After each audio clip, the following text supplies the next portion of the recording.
दोस्तों, जो इस वक्त ही एक खबर आई, उस खबर की चर्चा होनी जरूरी है। चर्चा इसलिए क्योंकि सरकार ने लोकसभा और राज्यसभा के जो सांसद हैं उसके सैलरी में बढ़ोतरी कर दिया है। इंक्रीमेंट हाई हुई है। अब इस इंक्रीमेंट की चर्चा इस वजह से भी कि एक तो अगर आप जानते हो कि उनकी सैलरी कितनी होती है तब तो ठीक बात है, अगर नहीं जानते हैं तो भी जान लीजिए। दूसरी बात, जो तर्क दिया गया है वो तर्क है महंगाई को लेकर, कि महंगाई की वजह से हमने लोकसभा के सांसद और राज्यसभा के सांसदों की सैलरी में बढ़ोतरी की। तो सवाल तो ये भी है कि सांसदों की सैलरी में बढ़ोतरी हुई तो कोई दिक्कत नहीं, लेकिन क्या आम आदमी, सरकारी कर्मचारी, इन सब की महंगाई उन्हें, सरकार को दिखती नहीं क्या? अब ये सवाल इसलिए भी उठ रहा है, लेकिन इस सवाल को समझने से पहले आपको बता दें कि सरकार ने लोकसभा और राज्यसभा के सांसदों की सैलरी में कितनी बढ़ोतरी की है। सांसदों का जो वेतन है वो सांसदों के सैलरी के अलावा इनके साथ भत्ते और पूर्व सांसद को पेंशन में भी बढ़ोतरी हुई। ये बढ़ोतरी 1 अप्रैल 2023 से ही लागू है, पिछले साल से। संसदीय पिछले के पिछले साल देखें, 2 साल से, तो संसदीय कार्य मंत्रालय ने एक गैजेट नोटिफिकेशन जारी किया और इस नोटिफिकेशन के अनुसार से लोकसभा और राज्यसभा के जो सदस्य हैं उनका वेतन 1 लाख रुपए से बढ़कर 1,24,000 रुपए हर महीने हो गया। इसमें दैनिक भत्ता 2,000 रुपए से बढ़ाकर 2,500 रुपए कर दिया गया है, तो इसको भी इसमें जोड़ दीजिए। अब इसके अलावा जो पूर्व सांसदों की पेंशन है वो 25,000 रुपए से बढ़ाकर 31,000 रुपए प्रति माह हो गई। इसके अलावा 5 साल से अधिक की सेवा के लिए अतिरिक्त पेंशन 2,000 रुपए से बढ़ाकर 2,500 रुपए हो गई है। अब ये फैसला संसद के बजट सत्र के बीच में आया है और इससे पहले सांसदों के वेतन और भत्तों में बदलाव अप्रैल 2018 में किया गया था। नई सैलरी को अगर समझे तो कितना क्या बढ़ा ये समझिए। सांसदों का मासिक वेतन पहले 1 लाख रुपए था, जो बढ़कर 1,24,000 रुपए महीना कर दिया गया।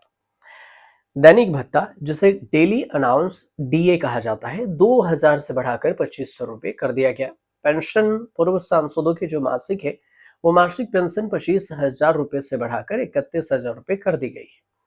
और अतिरिक्त पेंशन 5 साल से जो अधिक सेवा कर चुके हैं सांसद, उनके लिए 2,000 रुपए से प्रति माह से बढ़ाकर 2,500 रुपए कर दी गई है। सरकार ने सैलरी में ये इजाफा महंगाई, कॉस्ट इन्फ्लेशन इंडेक्स को ध्यान में रखते हुए किया है, जिससे सांसदों को महंगाई में मदद मिल सके। और जो आधार दिया गया है ये वृद्धि का, इसमें आधार दिया गया आयकर अधिनियम 1961 में को मुद्रास्फीति सूचकांक के आधार पर संसद के सदस्यों के वेतन, भत्ते और पेंशन अधिनियम को इसमें लागू किया गया और इसी के अनुसार से इनकी सैलरी में बढ़ोतरी की गई है। अब अगर ये एक चीज और कि 2018 में जो आखिरी बार बदलाव हुआ था तो उसमें कितनी थी सैलरी?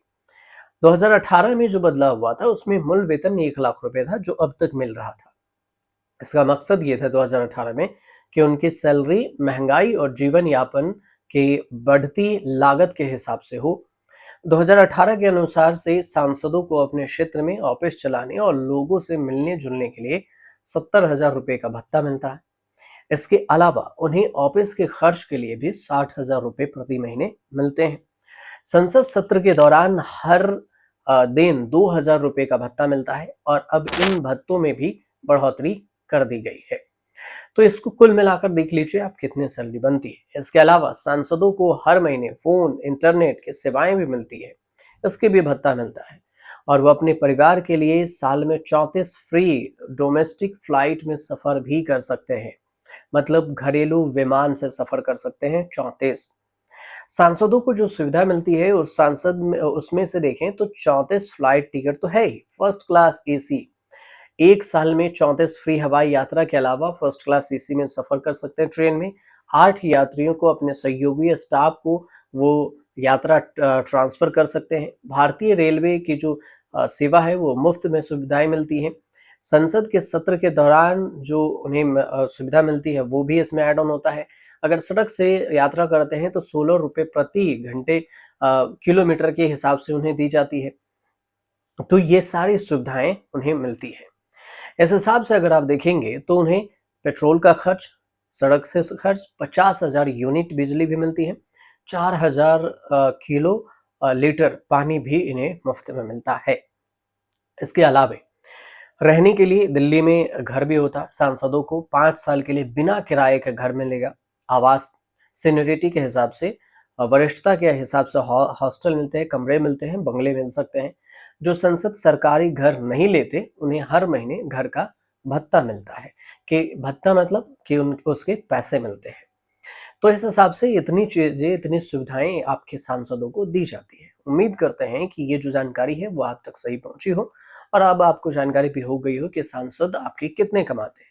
आप किस क्षेत्र से हैं, हमें कमेंट करके ज़रूर बताइएगा कि आपके यहाँ के सांसद कौन हैं। अगर आप तक जानकारी पहुंची और अच्छी लगी तो हमारे चैनल से जुड़िए, सब्सक्राइब कीजिए, शेयर कीजिए और कमेंट ज़रूर कीजिए।